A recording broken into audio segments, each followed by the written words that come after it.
可以保有我哋社區咧嘅平安嘅一個同埋和平安嘅一個好重要嘅意義，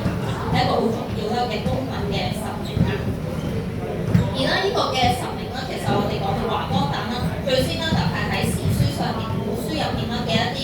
流傳嘅一啲嘅聖人嘅人物啦，包括啱啱教授所講到啦嘅一啲嘅古書上面嘅一啲人嘅一啲嘅神仙嘅故事。而去到啦1874年嘅時候啦，由於大家都聽過啦甲戌風災啦，但係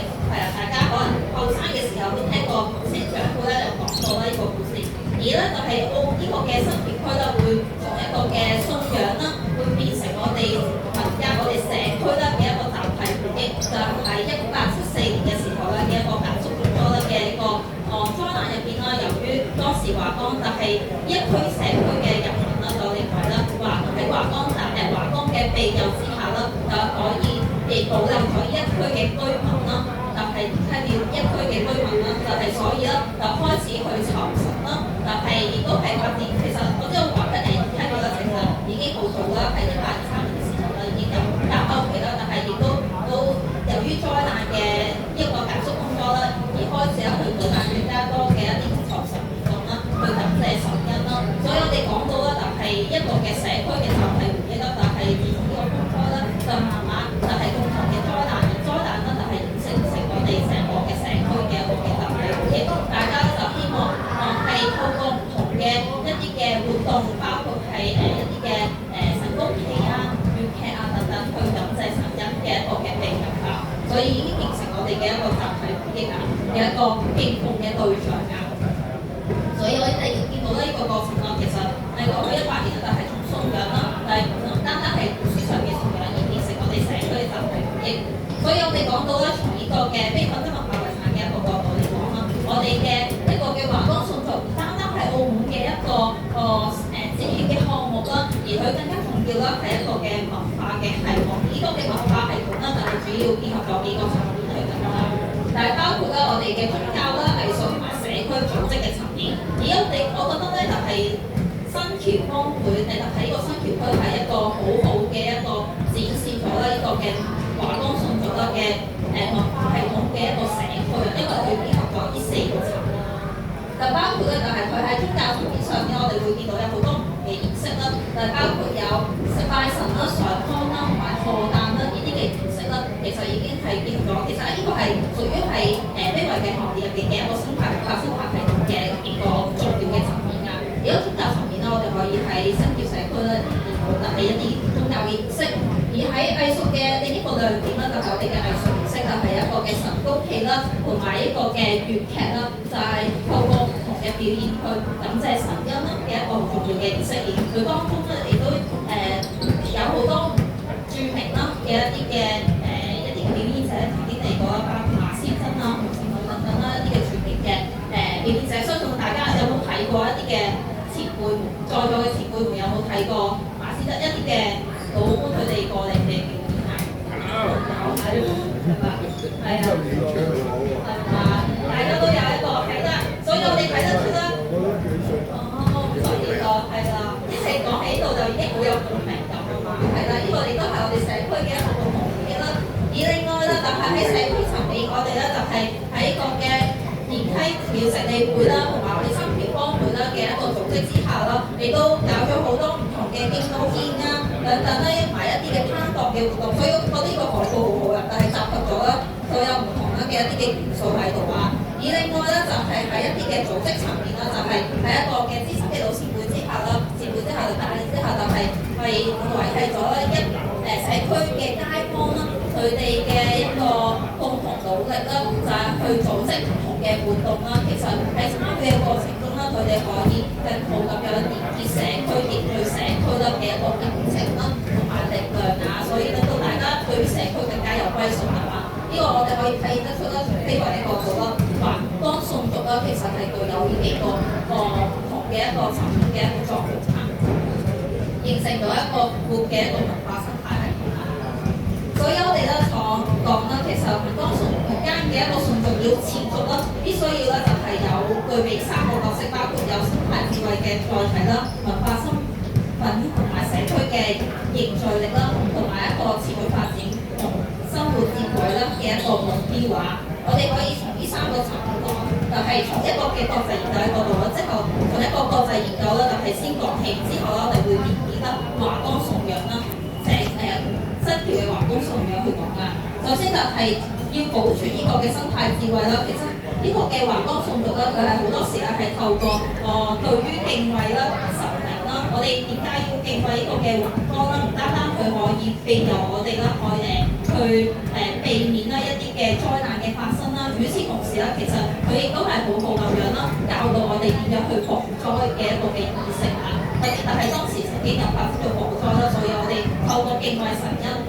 求神啦，而我哋知道咧，我哋要避免咧再有呢啲嘅火災嘅發生。所以其實咧都係具有一個嘅生態意識嘅一個嘅智慧啊，透過唔同嘅故事啦，同埋禁忌啦，同埋儀式啦，而教導我哋點樣去防災嘅一個嘅儀式。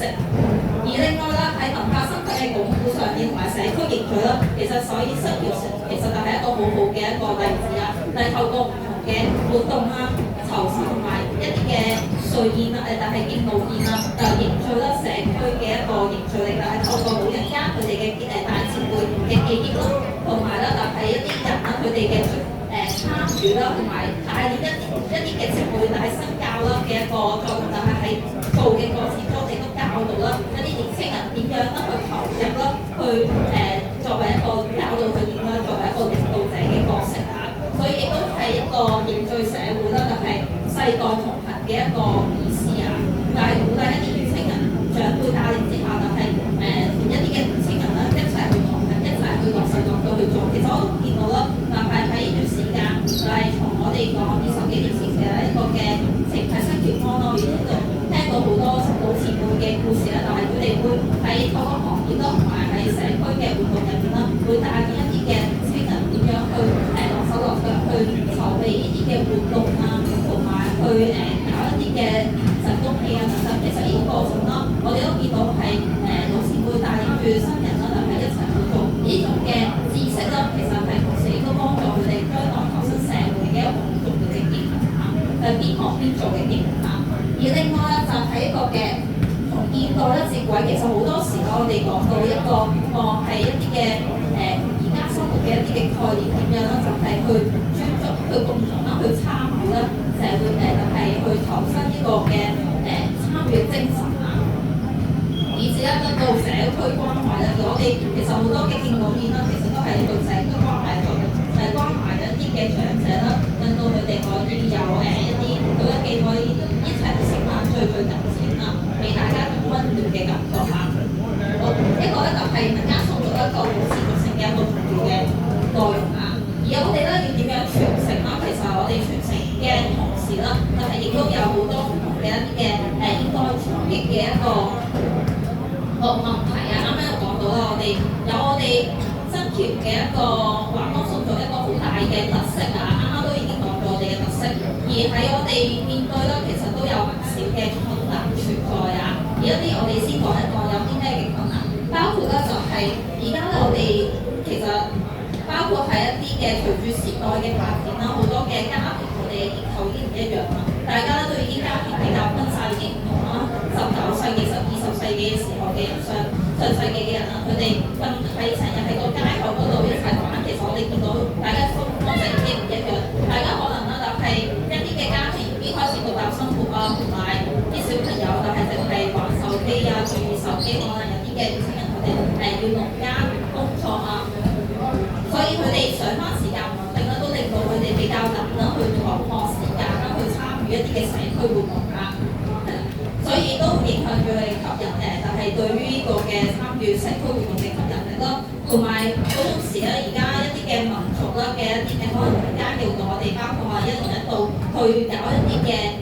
社區文化嘅一啲嘅華光文化，但其實好多時大家都某程度上係一個旅遊啦，旅遊嘅意味，但係好多時亦都會削弱咗一個嘅民間信俗同埋傳統文化啦嘅觀念，所以點樣中間去點樣平衡咧，其實都係一個爭議嘅一個部分啊，就係喺發展旅遊去吸引一啲人嘅時候，但係點樣可以保留咗社區嘅一個文化嘅特色同埋佢嘅歷史嘅韻味咧？呢個就係我哋好坦誠咁樣面對一啲嘅問題啊，就係包括同埋咧，仲有一啲嘅老年人啦，但係我哋嘅老人家已經開